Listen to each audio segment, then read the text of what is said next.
Hello, जय हिंद साथियों। तो आइए आज का जो 1 जनवरी है उसके ऊपर जो करंट अफेयर है उसको देखते हैं।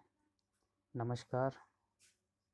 Remembering eminent physics Satyendra Nath Bose on his 126th birth anniversary. जो इनकी 126वीं बर्थ एनिवर्सरी है, ये फिजिसिस्ट थे।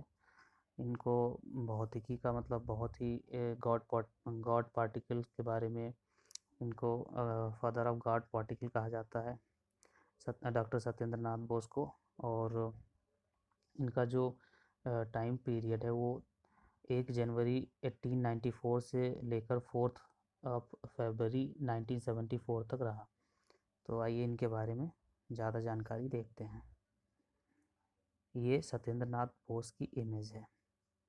An Indian physicist best known for his work on quantum mechanics, Satyendra Nath Bose was born on January 1, 1894 इन कैलकाटा। इनका जन्म कलकत्ता में 1 जनवरी 1894 में हुआ था। और in Calcutta S N. Bose was born as the eldest of 7 children of Surendra Nath Bose who work in the engineering department of the Indian railway company. जो East India company थी, जो 1603 में आती है इंडिया में, उसी का जो ईस्ट इंडियन रेलवे कंपनी थी उसमें वो उन्होंने काम किया। जो इनके पिताजी थे सुरेंद्र नाथ बोस। और ये अपने सात मतलब बहन भाई में इल्डेस्ट मतलब बड़े थे। सत्येंद्र नाथ बोस ये was born a brilliant student throughout his school and college days. He stood first in his matriculation and in his graduate and post graduate exam. इन्होंने मतलब ये ब्रिलियंट स्टूडेंट रहे और ये हमेशा फर्स्ट आते थे अपनी जो मैट्रिकुलेशन मतलब 10वीं की एग्ज़ाम में, उसके बाद ग्रेजुएशन में, फिर पोस्ट ग्रेजुएशन में। he passed with an MSc in mixed mathematics from the Presidency College in Calcutta in the year of 1915। 1915 में इन्होंने प्रेसिडेंसी कॉलेज कलकत्ता से MSc की डिग्री उत्तीर्ण की। One of on his teachers at the college was eminent Cyient Jagdish Chandra Bose. जो जगदीश चंद्र बोस जिन्होंने जो छुई मुई का पौधा और जो छूने की वजह से जो मुरझा जाता है उसमें मतलब जैसे उनको छूते ही मुरझा जाता है, तो उसका जो आविष्कार किया था ये उनके सभी टीचरों में एक थे। इनके टीचर थे मतलब Jagdish Chandra Bose. Bose started work in 1960 as a research scholar at the university of Calcutta. इन्होंने रिसर्चर स्कॉलर की तरह शुरू किया अपना करियर 1916 में। His area of research was the theory of relativity. इन्होंने जो थियोरी ऑफ रिलेटिविटी है इस पे रिसर्च किया। Till 1921 he work as a lecturer in the physics department at the university of Calcutta. और इसके बाद में इन्होंने as a lecturer physics department of university of Calcutta में काम किया। In 1921 he became a reader in the physics department at the university of Dhaka in modern day Bangladesh. और इसके बाद में ये reader in physics department university of Dhaka में 1921 में बने। In 1924 he derived Planck's quantum radiation law in a paper without reference to classical physics। जो Planck's quantum radiation law है इसको डेराइव किया इन्होंने बिना किसी रेफरेंस के एक क्लासिक फिजिक्स में। This paper proved influential in the creation of new field called quantum statics. और जो क्वांटम स्टैटिक्स है उसमें इनके इस रिसर्च ने बहुत बड़ा योगदान दिया। फादर ऑफ गॉड पार्टिकल, ये देख सकते हैं, ये यहाँ पे एक न्यूज़ का कटआउट है। Bose sent this paper in a letter to Albert Einstein in Germany. और इसके बाद में इस पेपर को इन्होंने अल्बर्ट आइंस्टीन को जो जर्मनी में मूल निवासी वो जर्मनी के ही थे, बाद में यूएसए चले गए थे, तो उनको बोस ने भेजा। Realising the import of this paper, Einstein translated it into German and published it on Bose's behalf in a prestigious German journal। और फिर आइंस्टीन ने इसको जर्मनी में ट्रांसलेट कराया और फिर जर्मन का जो जर्नल था, वहाँ की जो मैगजीन थे या पेपर थे प्रेस्टीज, उसमें इसको छापा। छपवाया एक तरह से। The paper was named Planck's law on hypothesis of light quanta, और वो पेपर का ये टाइटल था। This recognition enable Bose to work in Europe for 2 years alongside green scientists like Louis D. Broglie and Marie Curie and Einstein. Einstein adopted Bohr's idea from the paper and applied it to atoms. और बोस जो Einstein थे उन्होंने बोस का जो paper का idea था उसको as a practical apply किया एटम पर। This cause the prediction of a phenomenon which was later called Bose-Einstein condensate। और इसके बाद में जो फिनोमेना या जो प्रक्रिया कहलाई वो बोस आइंस्टीन के नाम से फेमस हुई। Particle with integer spin came to know as bosons. आपने बोसान जो जैसे कोई भी चीज़ है तो उसका जो सबसे माइनर होता है उसको एज एटम देखते हैं। पहले उसको मतलब पहले अणु कहते थे एटम, लेकिन इसके बाद में जो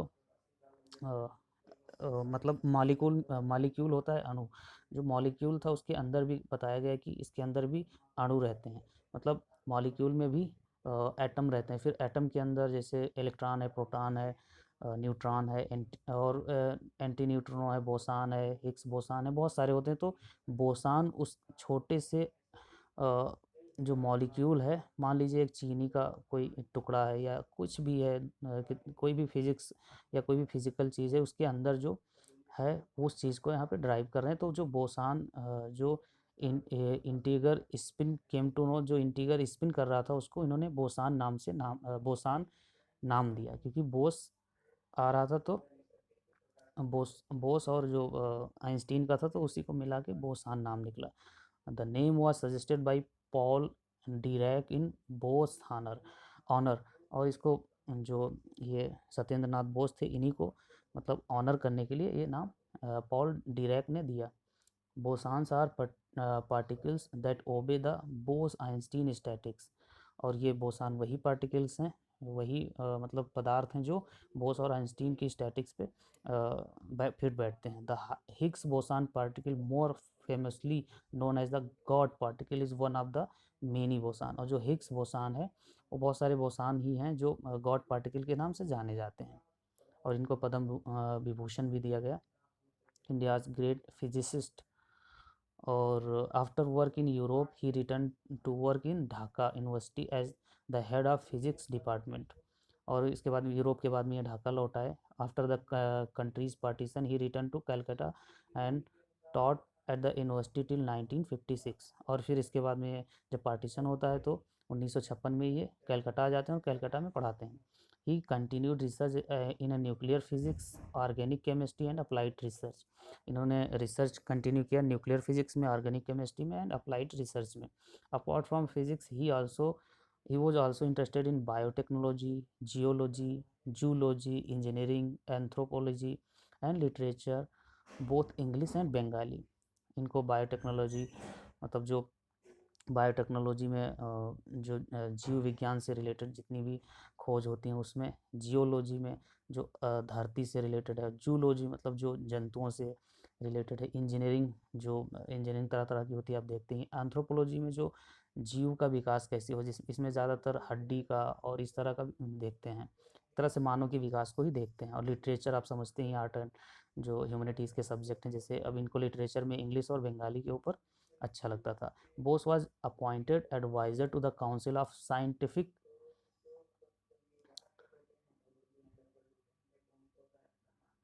and industrial research after it was formed. He was also appointed the president of National Institute of Science।